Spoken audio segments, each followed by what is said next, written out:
فأعوذ بالله من الشيطان الرجيم. بسم الله الرحمن الرحيم.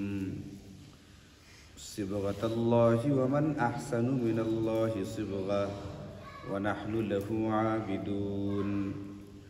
قل أتحاجوننا في الله وهو ربنا وربكم ولنا أعمالنا ولكم أعمالكم ونحن له مخلصون.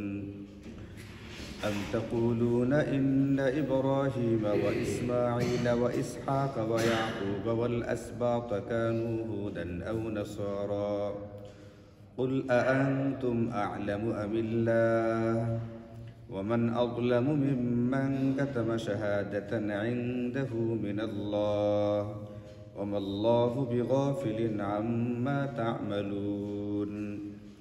تلك أمة قد خلت لها ما كسبت ولكم ما كسبتم ولا تسألون عما كانوا يعملون.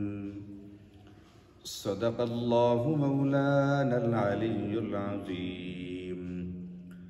سبحانك لا علم لنا إلا ما علمتنا إنك أنت العليم الحكيم.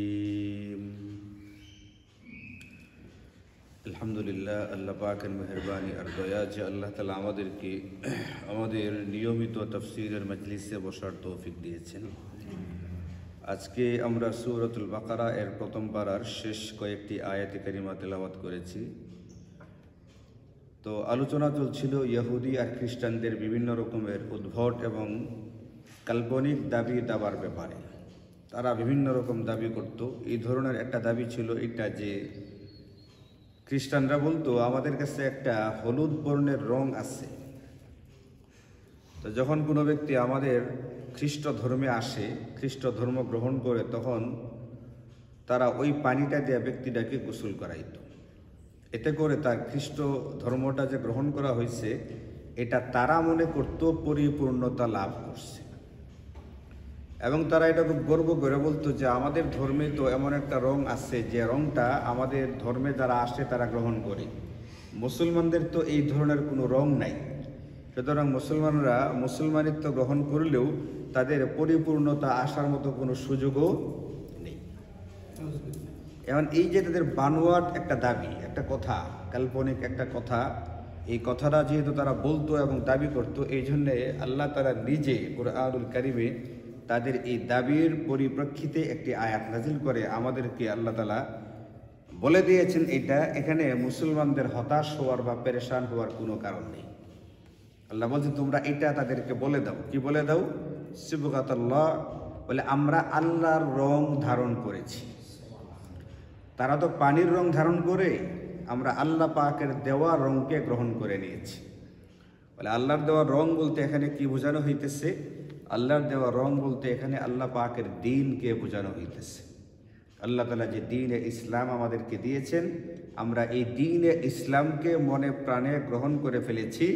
সুতরাং এর চেয়ে সুন্দর রং তো পৃথিবীতে আর নেই। আল্লাহ বলছেন যে ওয়ামান আহসানু মিনাল্লাহি সিবগা, আল্লাহর চেয়ে সুন্দর রং আর কে দিতে পারে? আল্লাহ নিজেই আমাদেরকে একটা রং দিয়েছেন, সেটা হচ্ছে দ্বীনে ইসলাম। এই দ্বীনে ইসলামের রং আমাদের মধ্যে থাকতে হবে। এখন এই যে আব্দুল সত্তার ভাই চুলে যে কালার লাগাইছে, এই কালার যদি 2 মাস বন্ধ রাখে, না লাগায়, আস্তে আস্তে কালার থাকবে না সাদা হবে? এই রংটার গুরুত্ব বেশি নাকি একজন ব্যক্তি মুখের মধ্যে দাড়ি লাগাইছে মানে নকল দাড়ি না, মানে আসল দাড়ি তার হয়েছে 1 মুষ্টি পরিমাণ, তার গায়ে সুন্নতি লেবাস উঠে পড়ছে,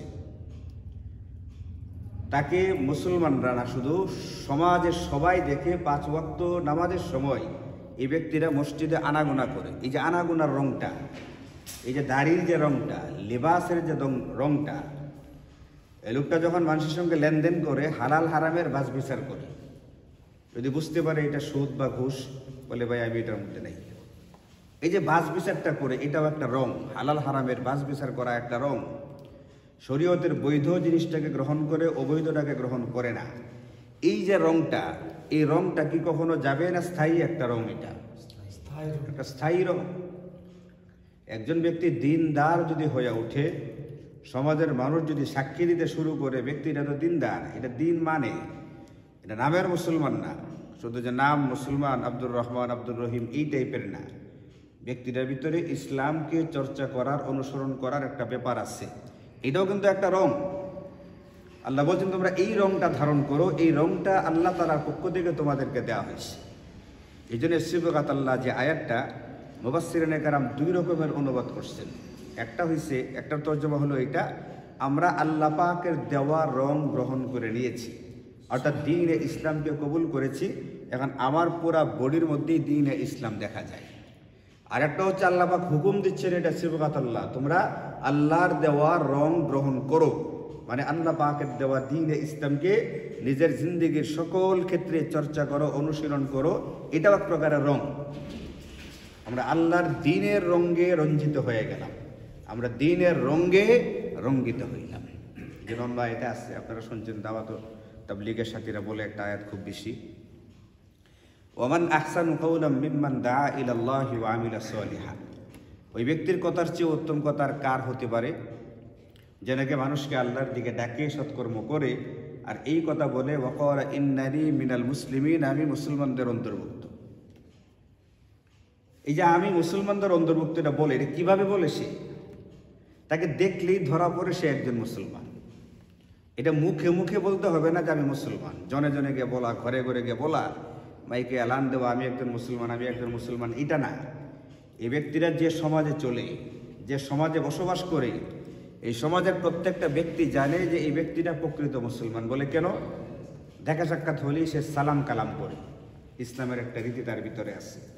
বলে তার ভিতরে মুখে দাড়ি সুন্নত পাওয়া যায়, তার মাথায় টুপি পাওয়া যায়, তার গায়ে সুন্নতে লেবাস পাওয়া যায়। এই ব্যক্তি যখন লেনদেন করে, হালাল হারামের বাছ বিচার করে, জায়েজ না জায়েজের তারতম্য করে, এই ব্যক্তি যখন খাইতে বসে, সুন্নত তরিকায় খাইতে বসে, যে কোনোভাবে সে খায় না। এই যে সে রীতিনীতিগুলো মানে, এই রীতিনীতিগুলো দিয়েই সে প্রকাশ করে দেয় এই কথাটা, আমি একজন মুসলমান। আপনারা শুনেছেন বিখ্যাত সেই ঘটনা, হযরতে হুযাইফা রাদিয়াল্লাহু আনহু এর ঘটনা। গিয়েছিলেন কাফের রাজ দরবার দিয়ে, তো ওইখানে খানা পরিবেশন করা হইলো, খানা প্লেট থেকে পড়ে গেল, তিনি সেই খানাকে উঠায় খাইতেছিলেন দস্তরখান থেকে। বলা হইলো যে এটা তো এই ধরনের মজমাতে এটা মানানসই হয় না, আচ্ছা ঠিক আছে পড়ে গেছে পড়ে যাক। উনি বলছেন এই সমস্ত বোকা নির্বুদ্ধির কারণে আমি নবীর সুন্নত ছেড়ে দিতে পারি না। তিনি খাবার উঠায় খাইছেন। এই যে খাবার উঠায় যে খাইছেন, এটা দিয়ে তো কি প্রমাণ হয়ে গেছে? তিনি একজন মুসলমান, তিনি একজন নবী প্রেমিক, তিনি একজন সুন্নতের অনুসারী। এটা ঘোষণা দেওয়া দরকার নেই আমি একজন মুসলমান। কাজে কর্মে, কথায়, বলায়, চলায়, আচরণে ধরা পড়বে আমি একজন মুসলমান। তা আল্লাহ বলছেন এরা যে রং লাগায়, ইহুদি খ্রিস্টানরা হলুদ রঙের রং, এই ধর্মকেও গ্রহণ করলে ওই রং তোমাদের দরকার নাই, পার্মানেন্ট স্থায়ী একটা রং গ্রহণ করো, ওটা হচ্ছে ইসলামের রং। এই রঙের যে সুন্দর রং আল্লাহ বলছেন আর কেউ দিতে পারবে না। এই রং কে দিচ্ছেন? আল্লাহ। ওয়া নাহনু লাহু আবিদুন, এবং এই কথা বলো আমরা তারই ইবাদতকারী, একমাত্র আল্লাহ পাকের ইবাদতকারী, অন্য কারো আমরা ইবাদত করি না, অন্য কারো কথাও আমরা মানি না। খুবই গুরুত্বপূর্ণ একটা বিষয়। কারণ আমাদের মুসলমানদের ভিতরে বহু মুসলমান এরকম আছে না, যাকে দেখলে, যাকে আমি একবারে চিনি না, ধরেন জয়পুর হাটে দেখা হলো আমার সাথে অন্য জেলায়, লোকটাকে আমি একেবারে চিনি না, কিন্তু আমি বুঝতে পারতেছি না সে কি মুসলমান না অন্য ধর্মের। এরকমও হয় না? হয় না? অন্য এলাকাতে গেলে আপনি দেখবেন বোঝা যায় না ব্যক্তিটাকে সালাম দিব কি দিব না, সে কি মুসলমান না অমুসলিম। একটা মুসলমানের ভিতরে এমন কিছু তো থাকা দরকার যেন যে কেউ দেখলে বুঝতে পারে ব্যক্তিটা কি, জিজ্ঞেস করা ছাড়া, নাম জানা ছাড়াই যেন বুঝতে পারে মুসলমান।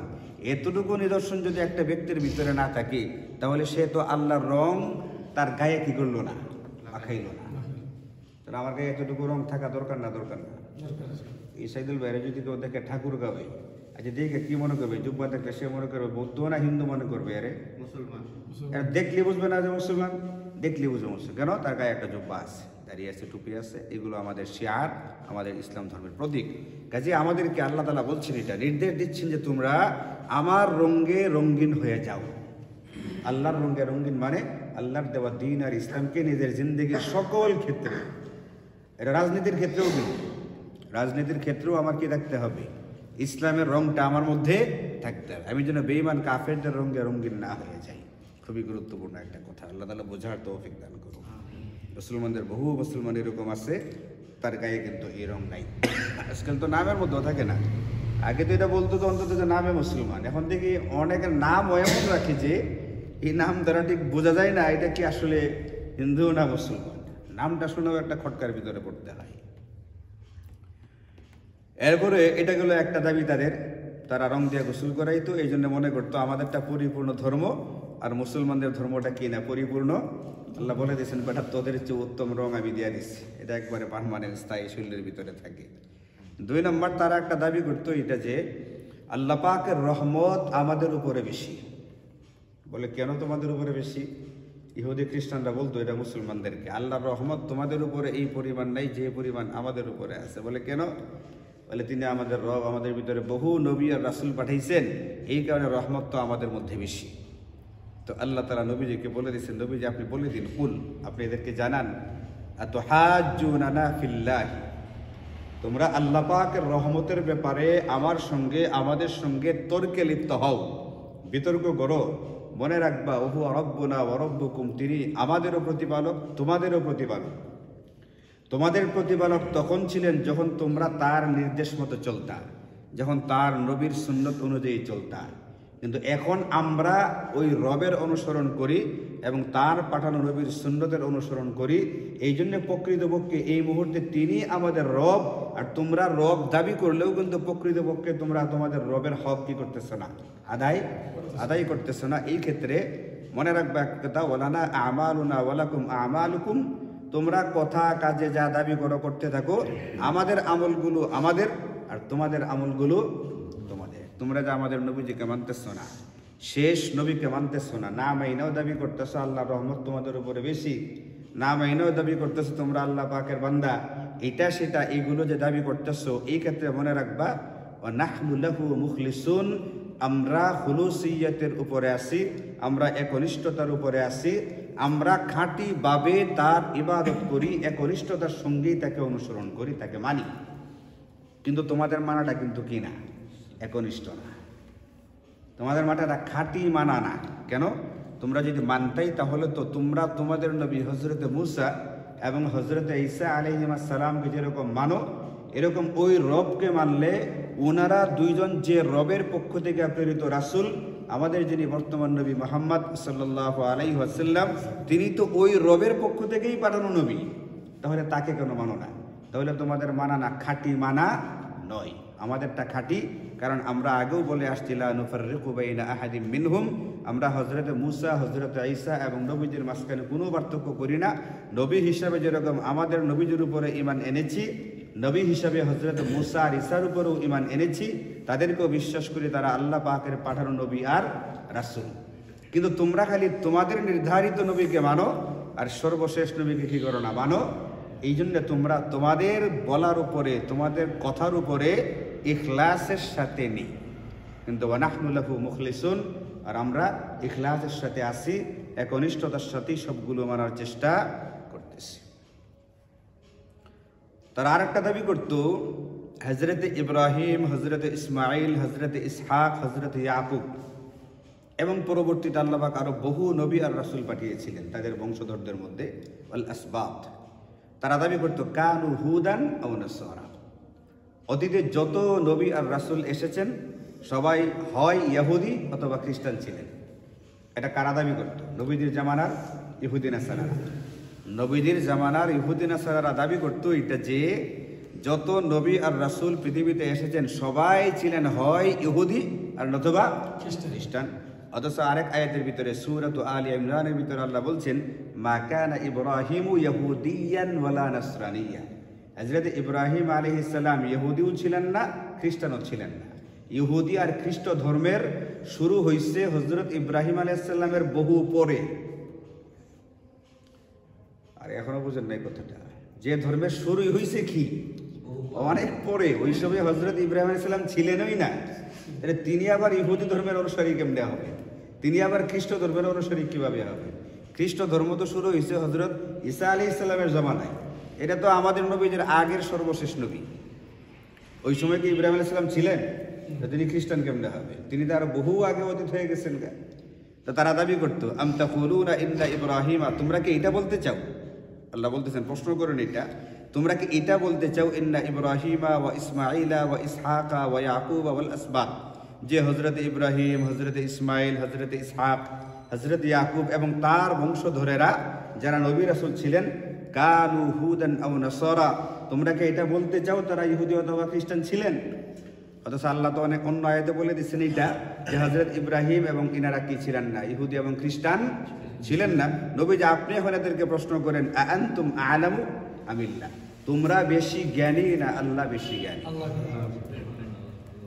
নবীজিকে আল্লাহ তাআলা বলতেছেন আয়াত এটা, যে আপনি আপনার জামানার ইহুদি খ্রিস্টানদেরকে জিজ্ঞেস করেন, এরা তো দাবি করে হযরত ইব্রাহিম থেকে সবাই কি ছিলেন, ইহুদি অথবা খ্রিস্টান ছিলেন, আর আল্লাহ বলতেছেন ওনারা ইহুদি খ্রিস্টান ছিলেন না। এখন কারটা সঠিক, কে বেশি জানেন, তোমরা বেশি জানো নাকি আল্লাহ বেশি জানেন?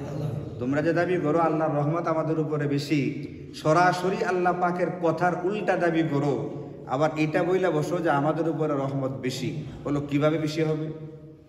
একজন মালিক তার কর্মচারীর উপরে সন্তুষ্ট কোন সময় হয়? কর্মচারী যখন মালিকের কথা মতো চলে না, যখন উল্টা চলে, কথা মতো চলে। এখন তোমরা চলতেছো আল্লাহ পাকের হুকুমের উল্টা, আর দাবি করতেছো আমাদের উপরে আল্লাহ পাকের রহমত কি বেশি। এটা কিভাবে হয়? আনতুম আ'লামু আমিল্লাহ, তোমরা বেশি জানো নাকি আল্লাহ বেশি জানে? এই জন্য শরীয়তের বিধানের সামনে কোনো সময় ব্যতিক্রম কথা বা মন্তব্য করতে নেই, এবং যে মজমাতে যে বিষয়ের লোক থাকে ওই বিষয়ের পারদর্শীর সামনে অন্যদের কথা বলা উচিত না। গতকালকে এক মাহফিলে গেছি, এশার নামাজ পড়লাম, এশার নামাজে ইমাম সাহেব ছোট্ট একটা ভুল করছে। তো ছোট্ট একটা ভুল করার পরে যে ভুলটা হয়েছে এই ভুলে নামাজ হয়ে যায়, মানে নামাজ আবার পড়তে হবে এরকম কোনো ব্যাপার না। আর এমনভাবে তিনি তেলাওয়াত করছেন যে এখানে নতুন করে লুকমা দেওয়ার মতো সুযোগও ছিল না, খুব একবারে তেলাওয়াত করে চলে গেছেন, রুকুতে চলে গেছেন। তো নামাজের পরে এটা আবার দুই একজন, এখানে একটা সবার মধ্যে তো অনেক লোকজন থাকে, তো কিছু হাফিজও থাকে যারা এত মাসলা মাসাইল জানে না, তা তারা দুই একজন আবার ওখানকার স্থানীয় আলেমদেরকে বলছে হুজুর এই ভুলটা হয়েছে, নামাজ হয়েছে কিনা? তো স্থানীয় আলেমরা ফাইসালা দিয়ে দিচ্ছে এই ভুলে নামাজ হয়ে গেছে, কোনো অসুবিধা নেই। কিন্তু এরপরেও আমার সাথে দু তিনজন বসা সাধারণ এক মুসল্লি, সে কিন্তু হাফেজও না আলেমও না, সে যে ভুল হয়েছে বুঝতেও পারবে না, কিন্তু ওই যে আলেমরা যে বসে একটু পরামর্শ করছে যে ভুলটা কোন ধরনের, এইটা সে দূর থেকে শুনছে। শুনে এসে সে আমারে জিজ্ঞেস করে, হুজুর একটা মাসালা জিজ্ঞেস করার আগে আপনি তো বোধহয় খেয়াল করছেন নামাজ একটা ভুল হয়েছে, আমাদের নামাজটা কি হয়েছে? চিন্তা করেন, সে আমারে জিজ্ঞেস করতে আসছে, বড় মুফতি সাহেবকে জিজ্ঞেস করবো, কোথা থেকে আসছে, তোমাদের স্থানীয় ওলামা এখানে যে বলে দিছে এটা কি হয়ে গেছে না, তা আলাদা করে আবার কেন কথা বলতে হবে, এটা একটা অবাহিত কথা। আর আমি উত্তর দেওয়ার আগে আমার সাথে যারা বসা ছিলেন তারা একজনের ধমক এখান থেকে উঠাই দিচ্ছে, এবং তার কাজটার ধমক খাওয়ার মতোই কাজ। নামাজ যে ভুল হয়েছে এটা তো তার এতটা চিন্তা করা দরকার নেই, এটা চিন্তা কারা করবে? আলেমরা করবে, এবং তারা চিন্তা করছেনও, এটা তারা আলোচনা করছেনও, আলোচনা করার পরে বইলাও দিচ্ছেন যে নামাজ হয়ে গেছে, কোনো অসুবিধা নেই।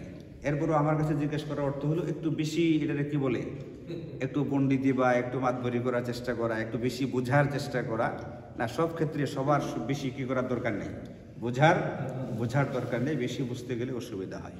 যার যে সাবজেক্ট ওইটা তাকেই বুঝতে দেওয়া উচিত, সে এটা ভালো বুঝবে।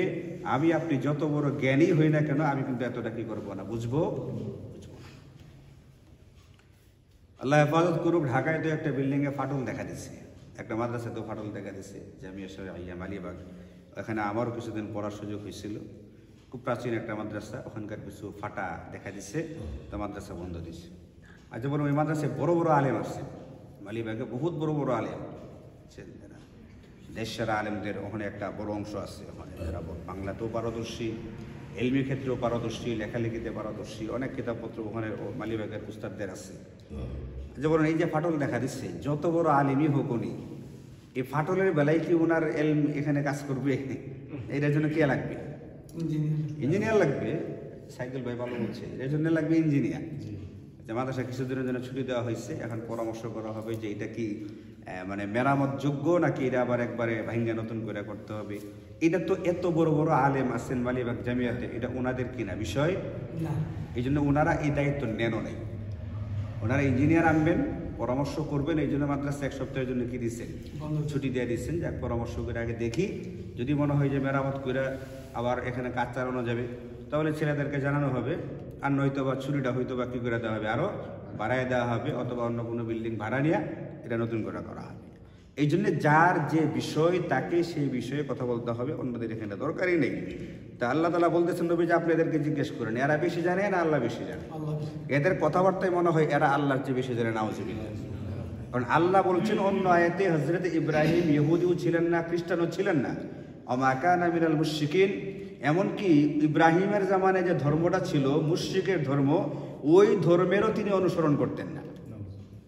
তিনি সব সময় ইসলাম ধর্মেরই অনুসরণ করে গেছেন। এমনকি তিনি নবুয়তের দায়িত্ব প্রকাশ্যে পালন করার আগেও কোনোদিন মূর্তি পূজা করেননি। যেমন আমাদের নবীজি সম্পর্কে আপনাদের জানা আছে, নবীজি 40 বছর বয়স থেকে দায়িত্ব পালন করা শুরু করছেন, কিন্তু 40 বছরে এর আগের 40 বছরে কোনোদিন তিনি কোনো মূর্তির সামনে মাথা নত করেননি। এগুলোর ভিতরে জানো নাই, তিনি দেখেনও নাই, এগুলোর প্রতি কোনো আগ্রহই ছিল না। যেগুলোকে মানুষ অপরাধ অন্যায় মনে করে এই জাতীয় কোনো কাজ তার মধ্যে পাওয়াই যেত না, করতেনই না। এই জন্য তারাও যখন গন্ডগোল লাগতো হট্টগোলের ভিতরে, তাদের গন্ডগোল মিটাই দেওয়ার জন্য ফাইসাল হিসাবে কারা ডেকে আনতেন? নবীজিকে ডেকে আনতেন। তারাও জানতো যে না, উনি এমন একজন ব্যক্তি, ওনার ভিতরে কোনো কি পাওয়া যায় না, অন্যায় অপরাধ এগুলো পাওয়া যায়। ইব্রাহিম আলাইহিস সালাম এমন ছিলেন, তিনি কোনো শিরিক ইত্যাদি করতেনই না। তা আল্লাহ বলতেছেন তিনি ওইগুলো করতেন না, ইহুদি ছিলেন না, খ্রিস্টান ছিলেন না, মুশরিক ছিলেন না। আর তোমরা বলতেছো ওনারা ইহুদি অথবা খ্রিস্টান ছিলেন, তাহলে কে বেশি জানে, তোমরা না আল্লাহ? তবে যে আপনি প্রশ্ন করেন বেশি কে জানেন? সুতরাং আল্লাহ যখন একটা সিদ্ধান্ত জানাইছেন, এর বিপরীত কথা বলবার কোনো সুযোগ কারো জন্যেই নেই। এরপরে আল্লাহ বলতেছেন ওমান আযলাম, তার চেয়ে বড় জালেম আর কে হতে পারে? মিম্মান কাতামা শাহাদাতান ইনদাহু মিনাল্লাহ, আল্লাহ পাকের পক্ষ থেকে যে সাক্ষ্যটা তাদের কাছে ছিল রক্ষিত, এটাকে যারা গোপন করে। ইহুদিদের কাছে একটা আসমানি বড় কিতাব ছিল, এই কিতাবের নাম কি বলেন আপনারা? তাওরাত। তাওরাতটা ছিল ইহুদিদের উপরে নাজিল হওয়া আসমানি গ্রন্থগুলোর সবচেয়ে বড় একটা গ্রন্থ। এই গ্রন্থের ভিতরে পরিষ্কার দেওয়া ছিল যে হযরত ইব্রাহিম আলাইহিস সালাম এমন একজন ব্যক্তি যিনি এক খোদার ইবাদত করেন, যিনি হানিফ ছিলেন, একনিষ্ঠ ছিলেন, খাঁটিভাবে শুধু কারি ইবাদত করতেন, আল্লাহর ইবাদত করতেন। তাহলে তিনি ইহুদিও ছিলেন না, খ্রিস্টানও ছিলেন না। কারণ ইহুদিরা 3 খোদা মানে, খ্রিস্টানরা 3 খোদা মানে, মুশরিকরা তো অসংখ্য খোদা মানে, কয় কোটি জানি মানে। তাহলে ইব্রাহিম আলাইহিস সালাম কোনটাই মানতেন না, এটা তাদের কিতাবে ছিল। এরপরও তারা যে দাবি করে হযরত ইব্রাহিম ইহুদি অথবা খ্রিস্টান ছিলেন, ইহুদি অথবা খ্রিস্টান থাকলে তিনি তো 2 খোদাবাদ বা 3 খোদা মান্যওয়ালা হয়ে যেতেন। কারণ খ্রিস্টানরা খোদা কয়জন মানে? 3 জন। ইহুদিরা কয়জন মানে? ইব্রাহিম যদি ইহুদি অথবা খ্রিস্টান হইতেন তাহলে তার খোদা হয় 3 জন বা 2 জন হওয়ার কথা। অথচ আল্লাহ তাওরাতে বলে দিয়েছেন হযরত ইব্রাহিম কয়জনকে মানতেন? একজনকে মানতেন। এই কথাটা তো তাওরাতের আলেমরা তাওরাতে পড়ছে, তাওরাতের অনুসারীরা তাওরাত কিতাবে পড়ছে। পড়ার পরেও তারা এই দাবিটা কিভাবে করে যে হযরত ইব্রাহিম ইহুদি ছিলেন? তাদের কিতাবেই বর্ণিত আছে ইব্রাহিম কি ছিলেন না, ইহুদি ছিলেন না। তাহলে তারা তাদের কিতাবের কথাটা গোপন করছে না প্রকাশ করছে? কিতাবে আছে ইব্রাহিম এক খোদাকে মানতেন, আর তারা দাবি করতেছে ইহুদি ধর্ম মানতেন, মানে 2 খোদাকে মানতেন। তাহলে তাওরাতের কথার উল্টা হয়ে গেছে না? আল্লাহ বলতেছেন এর চেয়ে বড় জালেম আর কে হতে পারে, যে নাকি তাদের কাছে আল্লাহ পাকের পক্ষ থেকে পাঠানো সাক্ষ্যটাকে গোপন করে। এই যে ইহুদিরা এই কথাটাকে কি করত? গোপন করত। তারা বলতো হযরত ইব্রাহিম ইহুদি ছিলেন, অথচ বাস্তবে ব্যাপারটা এমন না। সুতরাং যারা শরীয়তের মূল কথাটাকে গোপন করে আল্লাহ পাকের ফতোয়ায়, এরা হচ্ছে সবচেয়ে বড় জালেমদের একজন। আমরা তো খালি শেখ হাসিনারে গালিগালাজ করি, সেও একটা জালেম, এটা নিয়ে কোনো কি নেই, এটা নিয়ে কোনো সন্দেহ আছে করে আপনাকে? কোনো সন্দেহ নেই। তার ভিতরে কোনো লজ্জা, কোনো অনুতাপ, কোনো অনুশোচনা, কোনো নমনীয়তা, কোনো নম্রতা, ভদ্রতা বলতে নেই। এখনও যে 80 বছর বয়স, এখনও তার যে সমস্ত অডিও কলগুলো নতুন যেগুলো প্রকাশ পাইতেছে, এতটা হিংস্রতা তার ভিতরে, মানে একটা আশ্চর্য লোকম রাখে জিনিসটা। তো সেও একটা জালেম, এটা নিয়ে কোনো সন্দেহ নেই। কিন্তু জালেমের আরও প্রকার আছে। মানুষ মারলে যেরকম জালেম হয়, শরীয়তের সহি কথাটাকে, সঠিক কথাটাকে গোপন করলে এটাও কিন্তু কি হয়? জুলুম হয়। আল্লাহ বলছেন এটা সবচেয়ে বড় জুলুম। কোরআন সুন্নাহর সহি কথাটাকে যারা গোপন করে, সহি কথাটাকে যারা বলতে দেয় না, বা সহি কথাটা যারা বলে না, যে বললে নিজের স্বার্থ কি হবে, সুবিধা হবে, যারা বলতে চায় না, এটাও কিন্তু এক প্রকারের জুলুম। এই জন্য সহি কথাটা বলতে হবে। সহি কথাটা বলবার পরে যদি কারো স্বার্থের বিপরীত হয়ে যায়, তাহলে স্বার্থ কিভাবে হাসিল করা যায়, বৈধ কোনো পদ্ধতি অবলম্বন করা লাগবে। যেমন একটা উদাহরণ ধরেন, তারাবির নামাজ পড়াইয়া কেউ যদি তারাবির নামাজের বিনিময় চায় সরাসরি চুক্তি কইরা, তাহলে মাসআলাগতভাবে প্রায় সকল মুফতিয়ানি কেরাম বলছেন এটা জায়েজ নেই। যদি সরাসরি চুক্তিটা কিসের বদলাই হয়, তারাবি পড়ানোর বিনিময় হয়, তাহলে এটা কি নেই, জায়েজ নেই। এখন কোথাও যদি এটা না বলে প্রকাশ করে না, প্রকাশ করলে তো তারাবির জন্য কি দিবে না, হাদিয়া দিবে না, এই জন্য তারা মাসলা বলতে কি না রাজি না, গোপন করে। এই গোপন করাটা সহি না, মাসলা যেটা বলে দিতে হবে। বাকি হাবেশ শব্দেরকে কেউ যদি উপকার পৌঁছাইতে চায়, তাহলে চুক্তি করা ছাড়া, তারাবির বিনিময় ছাড়াও কিন্তু কি করতে পারে, উপকার করতে। যেমন এই মসজিদে যারা পড়ায় তাদেরকে কিভাবে উপকার করতে হয়, এটা গোপনে গোপনে আমি করে ফেলি। গোপনে গোপনে মুসল্লিদের সাথে আলাপ করে, মুসল্লিদের ব্যক্তিগতভাবে সামগ্রিকভাবে একজনের সাথে কথা বলে আমি এটা গোপনে গোপনে কাজ করে ফেলি। হাবিজ সাহেবরা যথেষ্ট পরিমাণে কি হয়, এখানে উপকৃত হয়। বরং প্রকাশ্যে তারাবির বিনিময় দিলে যে পরিমাণ হইতো, এর চেয়ে বেশি কি হইতেছে কোনো রকমের কথাবার্তা ছাড়াই। তো সহি মাসালাটা বলে দিতে হবে। বলে দেওয়ার পরে বৈধ পদ্ধতিতে কিভাবে কাজ করা যায় সেই সুরাতটাকে বের করে নিতে হবে। সমস্ত সমস্যারই কি আছে, একটা সমাধান আছে, এটা নিয়ে কোনো অসুবিধা নেই। বৈধ ব্যবস্থাও আছে, তাদেরকে কিভাবে আমরা, তারা যেহেতু আমাদের উপকার করতেছেন, আমাদেরকে একটা খতমে কোরআনের সুযোগ করে দিচ্ছেন, নামাজের ভিতরে তেলাওয়াতটা শোনান। সারা বছরে একবার যেখানে অনেক মুসল্লি কোরআন শরীফের এক খতম হয় না নামাজ ছাড়া, সেখানে নামাজের ভিতরে একটা খতম পড়ে ফেলে, একটা বিরাট ব্যাপার। কিন্তু এরা শুনতে তো মনে হয় যে খুব হালকা খতমে তারাবি, যে ব্যাপারটা চিন্তা করলে যারা বুঝে, জিনিসটা বুঝতে পারে, যারা অনুধাবন যাদের হয় আর কি, এটা একটা অনেক বড় একটা ব্যাপার যে নামাজের ভিতরে থেকে আমি একবার কোরআন শরীফ খতম করলাম বা শুনলাম, এটা কোনো খামখেয়ালির কথা না, এটা অনেক বড় একটা ব্যাপার। আল্লাহ পাক যাদেরকে তৌফিক দেন তারাই এটা করতে পারে। তো তারা যে এত বড় উপকার করতেছে, তাদের একটু উপকার করা, এটা তো আমাদের এমনি ব্যক্তিগতভাবে আমার উপরে এটা আসে। আমাকে কেন আহ্বান করতে হবে, আমাকে কেন চুক্তিতে যেতে হবে? চুক্তিতে যাওয়া দরকার নেই, আমাকে কোনো আহ্বানকারীর আহ্বান করাও দরকার নেই। আমি আমার থেকে নিজ থেকেই আমি চিন্তা করব যে ওনারও আমার কিছু কি করা দরকার, উপকার করা দরকার। নবীজির একটা স্বভাব ছিল, এটা অভ্যাস ছিল, এটা নবীজিকে কেউ কোনো কিছু হাদিয়া দিলে তিনি বিপরীতে অবশ্যই একটা না কিছু দিতেন। দেওয়ার মতো কিছু নাই। নবীজির ঘরে তো অভাব থাকতো মানে সম্পদ প্রচুর থাকতো, তিনি রাখতেনই না, সব মানে দিয়ে ফেলতেন। তো এমনও হয়েছে যে নবীদের কাছে হাদিয়া আসছে, কিন্তু যিনি হাদিয়া দিচ্ছেন তাকে দেওয়ার মতো আর কিচ্ছু নাই। তো নবীজি একটা দোয়া পড়তেন, জাযাকাল্লাহু খাইরা, আল্লাহ তোমাকে উত্তম বদলা দান করুক। মুহাদ্দিসিনে কেরাম বলছেন এটাও এক প্রকারের বিনিময় বা বদলা। নবীজির দোয়া তো এটা কোনো সাধারণ কোনো ব্যাপার না, এটা মামুলি কোনো বিষয় না। নবীজি দোয়া করে দিচ্ছেন, একটা বিশাল ব্যাপার।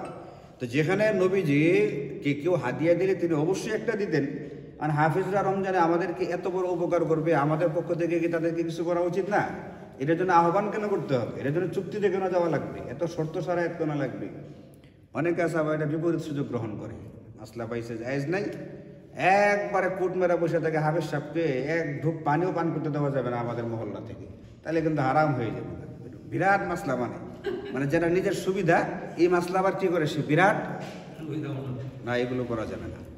মাসালার যারা সহি মাসালা বলে দিতে হবে, এবং যে সমস্যাগুলো সামনে আসে সমস্যাগুলোর সমাধানও সহি তরিকায় শরীয়তের ভিতর থেকে খুঁজে বের করে নিতে হবে। আল্লাহু বিগাফিলিন আম্মা তা'মালুন, আল্লাহ বলছেন আল্লাহ কিন্তু তোমাদের কার্যকলাপ সম্পর্কে বেখবর নন। আমাদের কাজ কারবার কি আল্লাহ জানেন না? আমাদের কথা কাজ, এমনকি মনের চিন্তাটাও কি আল্লাহ বুঝেন না? আল্লাহ সব জানেন। আল্লাহ সাবধান করতেছেন, এটা সতর্ক করতেছেন বলতে গেলে। আল্লাহু বিগাফিলিন আম্মা তা'মালুন, আল্লাহ কিন্তু তোমাদের কার্যকলাপের ব্যাপারে বেখবর নয়, অনবগত নয়। আল্লাহ সব কিছু সম্পর্কে অবগত আছেন। শেষ যে আয়াতটা 1 নম্বর পারার, এই আয়াতটা হুবহু আয়াতটা আগেও গেছে। ইহুদি খ্রিস্টানরা মনে করতো আমরা যেহেতু নবী রাসূলদের সন্তান, বংশধর, সুতরাং আমাদেরকে আমাদের পূর্বপুরুষ যারা ছিলেন লক্ষাধিক নবী আর রাসূল, তারা আমাদেরকে সুপারিশ করে কুয়ে নিয়ে যাবেন কেন? আমরা যত পারি আকাম কুকাম করতে থাকি, কোনো অসুবিধা নাই, আমাদেরকে ওনারা সুপারিশ করে জান্নাতে নিয়ে যাবেন। আল্লাহ পাক পরিষ্কার বলে দিলেন তিলকা উম্মাতুন কাদ খালাত, তারা একটা জাতি যারা অতীত হয়েছে, অতীতে নবী রাসূলদের, লাহা মা কাসাবাত, তারা যা কাজ করেছেন তাদের কাজের বদলা তারা পাবেন, ওয়ালাকুম মা কাসাবতুম, আর তোমাদেরকে তাই দেওয়া হবে যেমন আমল যেমন কর্ম তোমরা দুনিয়াতে করতেছো। তোমাদেরকে তোমাদের কথা কাজের বদলা দেওয়া হবে, তাদের বদলা দেওয়া হবে না। তাদেরটা তাদের, তোমাদেরটা তোমাদের। ওয়ালা তুসআলুনা আম্মা কানু ইয়ামালুন, তাদের কাজের ফল যেরকম পাইবা না, তারা যদি অতীতে যারা তোমাদের পূর্বপুরুষরা গেছে গা, তাদের যদি কারো কোনো রকমের অসুবিধা থাকে, অন্যায় থাকে, তাদের কার্যকলাপ সম্পর্কে তোমাদেরকে জিজ্ঞেস করা হবে না। তোমার কার্যকলাপের ফলাফলও তোমাকে দেওয়া হবে, আর তোমার কার্যকলাপ উল্টাপাল্টা হইলে এটার প্রশ্নের উত্তরও কার দেওয়া লাগবে? তোমার দেওয়া লাগবে। আগেওয়ালারা তোমাদের কোনো রকমের উপকার করতে পারবে না। আলহামদুলিল্লাহ, আল্লাহ পাকের মেহরবানি, বিরাট মেহরবানি যে আমরা যে তাফসিরটা শুরু করেছিলাম গত 1-1.5 বছর আগে, একটু একটু করে করতে করতে একটু করে করতে করতে আজকে পুরো এক পারা শেষ হয়ে গেছে।